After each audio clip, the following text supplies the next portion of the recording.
From the New York Times, I'm Michael Barbaro. This is The Daily.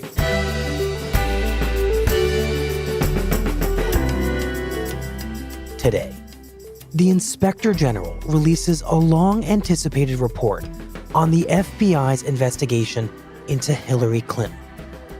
Is it good news or bad news for President Trump? It's Friday, June 15th.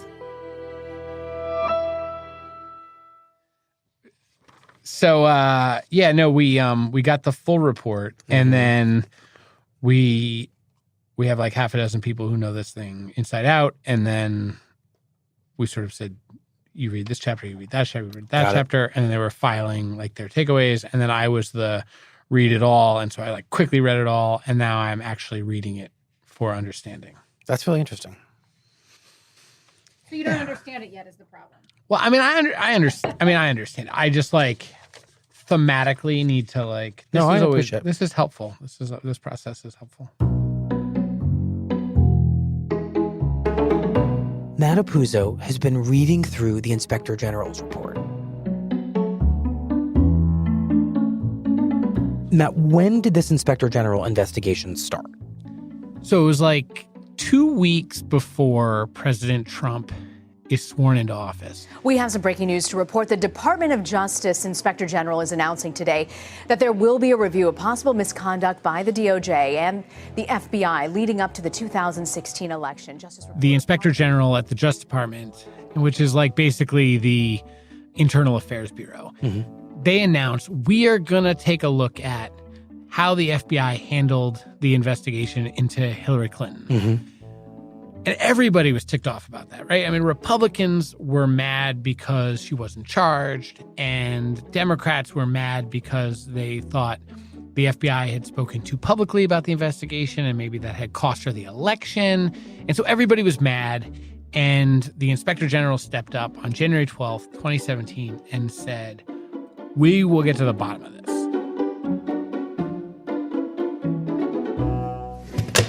Remember, good morning. It's Jim Comey, the FBI director at the time, who in July of 2016, right in the middle of the campaign, comes out and holds this totally unusual press conference to announce the FBI's decision in the Clinton investigation. I'm here to give you an update on the FBI's investigation of Secretary Clinton's use of a personal email system during her time as Secretary of State. Will he or won't he charge her? And it's like a 12-minute rollout, and he doesn't go right into that, we're not going to charge her. What I want to do today is three things. I want to tell you what we did, I want to tell you what we found, and I want to tell you what we're recommending to the Department of Justice. He like walks everybody through the steps, and he says, she was extremely careless. There is evidence that they were extremely careless. Up at Clinton headquarters, people are like, oh my God, she's going to get charged. And Republicans are like, oh, yes, she's going to get charged. And it's like, no, we're not charging Hillary Clinton. No reasonable prosecutor would do that. We are expressing to justice our view that no charges are appropriate in this case. And then in October, they have discovered new emails. Comey comes back out and says, no, we're looking at her again for new emails. And he does that in a really public way. This is a letter obtained by CNN, sent by the director James Comey to FBI employees explaining the decision of why he did this today. And the Clinton campaign just feels like we can't get out from under this. And the Trump campaign is just convinced that something hinky's going on here and she should have been charged. The rigged system refused to prosecute her for conduct that put all of us, everybody in this room, everybody in this country, at risk. So everybody's ticked off. And so the Inspector General said, well, we should look at this. Were the rules followed? So, Matt, what did they find? What did we learn from this report on Thursday? Well, the report was really hard on Jim Comey. It said he was insubordinate. I mean, he used that word. He's insubordinate. It really described an FBI under Comey in which he didn't trust the political appointees at the Justice Department. And, you know, his agents were distrustful of the White House and DOJ. And so Comey kind of had this go it alone mentality and was actually like keeping things from DOJ. I'm doing this on my own. I'm making these decisions on my own. So the report basically confirms what we've been talking about for a long time, which is that Comey took matters into his own hands when it came to the Hillary Clinton email investigation, and this report finds that that was inappropriate. Yeah, that's absolutely right. So if this is good news for Hillary Clinton and validates her claims about how the FBI handled this investigation, does that mean it's bad news for President Trump? Well, yes and no. And it's complicated because President Trump has essentially put forward two arguments about the FBI. Mm-hmm. The first is he has lost confidence in the FBI director, and he took the recommendation of Rod Rosenstein, the Deputy Attorney General, to whom the FBI director reports to. I fired Jim Comey from the FBI because he was insubordinate and repeatedly went his own way and broke with all these norms in ways that ultimately hurt Hillary Clinton. Mm-hmm. And in fact, when I decided to just do it, I said to myself, I said, this Russia thing with Trump and Russia is a made-up story. It's an excuse by the Democrats for having lost an election that they should have won. Jim Comey is part of a cabal inside the FBI that was secretly working to help Hillary Clinton get elected and undermine my candidacy. Mm-hmm. Now, those two things don't really go together, but they are essentially the two pillars of the Trump White House's beef with the FBI. Mm-hmm. So if you look at this report through the lens of, was there cause to fire Jim Comey, you can find a ton of support in this report. But if you are looking here for evidence that the FBI's bias is the reason why Hillary Clinton wasn't charged, that's not in here. Again and again, the report says we see no evidence that agents' bias led to the decision to not prosecute Hillary Clinton or any of the other investigative decisions that were made. Well, I feel like James Comey himself is trying to make this exact same point. He just wrote an op-ed for the Times, and the headline was, "This report says I was wrong, but that's good for the FBI." What does that mean? Well, what Comey's saying is, in the end, what really matters in this is that the Inspector General did not find bias. That basically, you said I was wrong. You said these were bad decisions, but it's good for the FBI that we didn't get labeled as a political attack dog. Right, because ultimately what President Trump and Republicans have been trying to do for the past year is undermine investigations that are about President Trump by portraying the FBI as biased. Yeah, you got it. And Comey inadvertently played right into this because right after the Clinton investigation is closed for the first time, the FBI starts investigating the Trump campaign ties to Russia. And that investigation could have been farmed out to agents in the field. But Comey made the decision to keep it at headquarters. It was a really important, really sensitive investigation. Keep it at headquarters. And he consolidated it with many of the same people who also had run the Clinton investigation. And the problem with that is now any mistakes, any missteps, any unforced errors that were revealed in the Clinton investigation ultimately could be used to undermine the Trump and Russia investigation. So in that way, this report is about the Trump investigation. Exactly, because so many of the same people were involved in both. And any mistake in one can be used to undermine the credibility of the other. So were there mistakes? What did this Inspector General's report find about that? Oh, big time mistakes. Welcome to Hannity. All right, breaking right this second, a few hundred newly uncovered text messages. We literally have them right here, and we are going through them as we speak, between FBI lovebirds Peter Strzok, Lisa Page. One of whom worked on the special counsel's team. He was then asked to leave after some of those texts revealed personal opinions about then candidate Donald Trump and Hillary Clinton. These text messages that these two FBI officials who were involved in both investigations, and they're exchanging text messages, and they're being open about their political views and that they're scared of a Trump presidency. You heard it right, my friend, said Page. I saw Trump won, figured it would be a bit. Now the pressure really starts to finish that mid-year examination of Hillary Clinton, meaning that Clinton email probe. They worry about the effect he's going to have on the FBI. They complain about the way he treats minorities. They say he's a bully. And earlier in February 2016, Page texted Strzok that candidate Trump simply cannot be president. And all of this is in text messages. I feel like we've already heard about these two agents. Trump has focused on them for months as kind of perfect representatives of political bias within the FBI. Is there anything new in this report about them? There is, and it's potentially one of the more damaging revelations of the report. On August 8th, 2016, one FBI official, a lawyer by the name of Lisa Page, is talking about Trump and says, he's not going to be president, is he? The other, Pete Strzok, says, no, he's not. We'll stop it. And so that "we'll stop it," if you're President Trump or you're one of his supporters or frankly, if you're anybody just reading these cold, it looks like, well, there was bias at the heart of the FBI. Right. That seems to very much support how President Trump talks about the FBI. It absolutely does. I've read all of the text messages that have been released publicly. There's no question that this is the one that most clearly backs up President Trump's theory that the FBI or that key people at the FBI were out to stop him. So how could that message be part of this report, and yet the overall conclusion of this report be that bias was not really the issue and that this was about insubordination and dysfunction?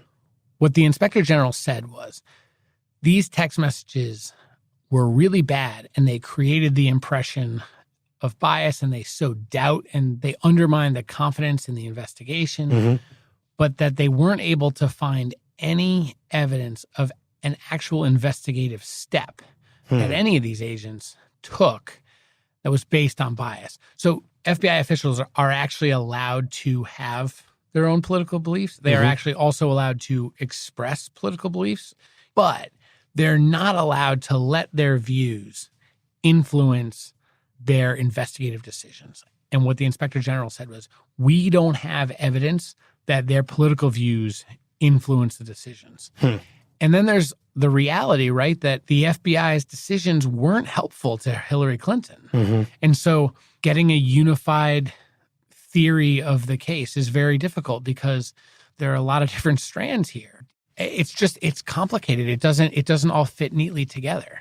Right. And so much of what's been happening in the United States over the past year or so since this election has been about perception and about spin on both sides. So even if those texts didn't affect the outcome of the election, according to this IG report, doesn't the fact that this report shows us that messages like that were present inside the FBI, isn't that what matters? I think that is what matters. I think the FBI has a brand, and the brand is we don't do politics. And whether you're a Democrat or a Republican, you need to be able to believe in that. And while on the one hand, the report today doesn't undermine that because it says there's no evidence that bias steered the outcome, it really just lays bare a lot of dysfunction and embarrassing stuff that is just going to make people question the credibility of the FBI. And that's not good that is not good for the brand. And it's not good for the country.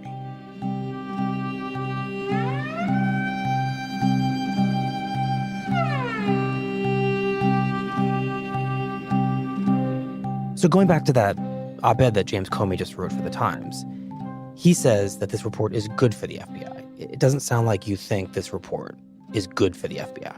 Well, it certainly could have been worse.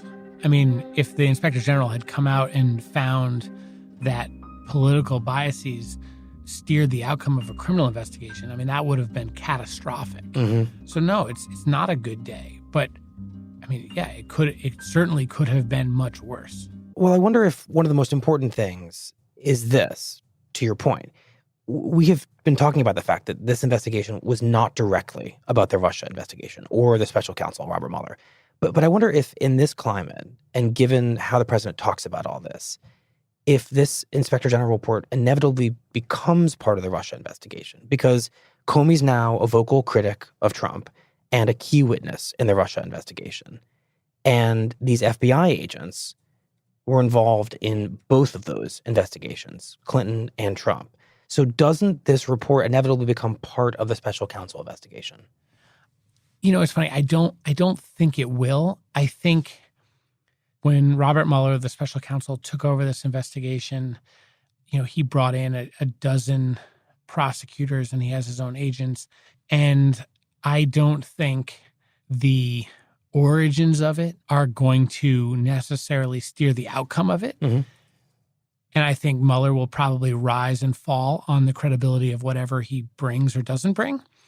But I think what is at issue here is now when President Trump says, don't believe the FBI, are people going to read this report and say, yeah, you know, he's got a point? Or are they going to read all 500 pages and see that, well, no, it's not that simple? Or are they just going to go to the part that says Comey's insubordinate and, you know, this guy didn't like Trump and these rules weren't followed? And I think that's how this matters to the Russia investigation. It matters to, like, what do people think of the FBI? And if ultimately the Russia case is resolved in a political way, whether it's an impeachment hearing or at the polls, that's where I think people's impressions of the FBI are going to matter. Well, I heard a theory today that because this report seems to support elements of the president's argument for firing James Comey, and it is so critical of Comey and his behavior in office, that it would undermine a case of obstruction of justice by President Trump, which is a huge part of the special counsel's probe. No. Nobody argues that the president had the authority to fire Jim Comey. And nobody argues that he had the authority to fire Jim Comey because he handled the Clinton investigation in ways the president thought was inappropriate. Done. Over. That is settled. What the issue is, yeah, but is that really what happened? Like, did he really do that? And so today's report comes out and says there were plenty of problems at the FBI. And so if President Trump really did fire Jim Comey because of the Clinton investigation, then yeah, I think this is fine. This report, I guess, is another thing he can point to. Not that he needs it. But Mueller's not investigating that. Mueller's investigating, did he fire Jim Comey because he was secretly trying to, you know, protect himself and corruptly trying to protect his buddies in the Russia investigation? And this report doesn't weigh in on that at all. But Matt, does this report undermine Comey's credibility as a witness in the Russia investigation, especially as such a unique witness who is often alone with the president in rooms where things were said that could determine the outcome of the investigation? I think your views on Jim Comey, if you have them, are pretty much locked in at this point. I mean, the report was certainly not flattering to Comey, but it didn't bring a lot of new information to light on him. And if you think that Comey made difficult choices in a difficult time, but did them for noble reasons, this report's not going to change that. And if you think that Jim Comey is an arrogant, go-it-alone guy who took it upon himself to make decisions that he shouldn't have been making, then this report's not going to change that either. So this report is basically supporting everyone's view of everything, as it already was. Depending on what you're looking for in this report, you can probably find evidence to support your views. But I do think, just as a historical document, I think it's important. I think it's worth reading all 500 pages and trying to read it with an open mind and without coming to it with those views, because it is a fascinating look at the FBI in the most chaotic, politically significant moment in its modern history.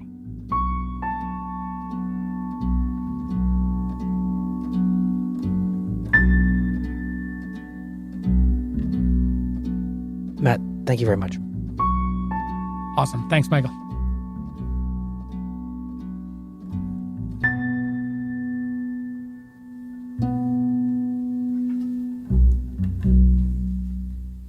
We'll be right back. Support for The Daily comes from Hotwire. If you're going on vacation, you're probably going to look for the best hotel price, right? Well, on Hotwire, they hide the hotel name so you can find 4-star hotels at 2-star prices. You'll know the location, the amenities, even customer ratings, everything about the hotel you're booking except for the name. No name, lower rates. So before you travel, visit HOTWIRE.com and book for less. That's hotwire.com to find 4-star hotels at 2-star prices. All bookings are final.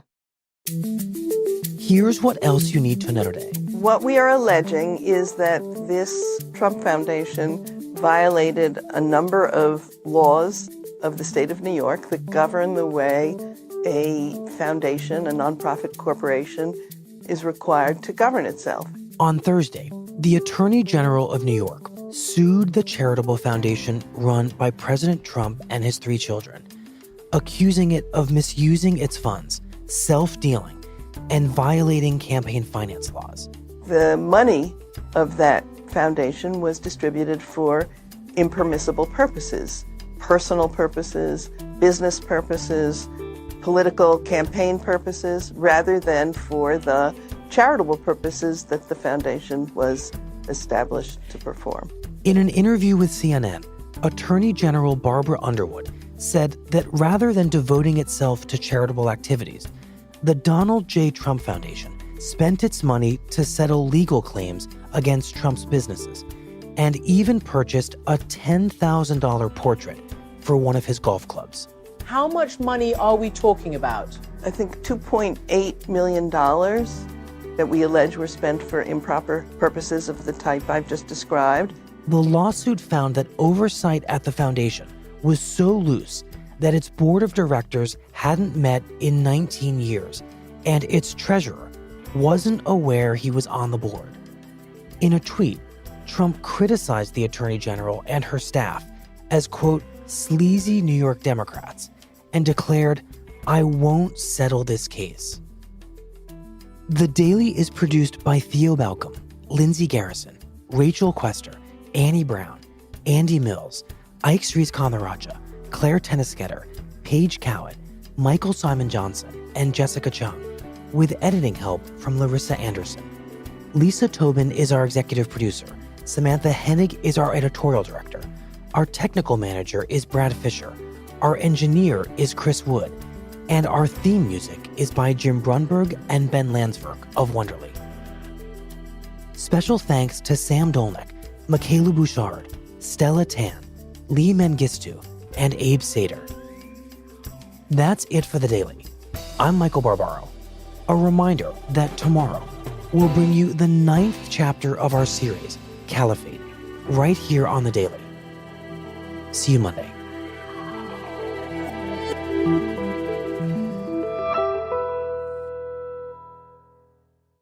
The Daily is brought to you by TD Ameritrade.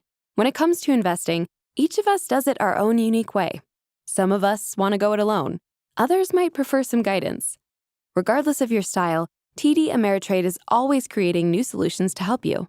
From their award-winning technology to personalized guidance, they have everything you need to invest on your terms. Visit tdameritrade.com/thedaily to learn more and get started today.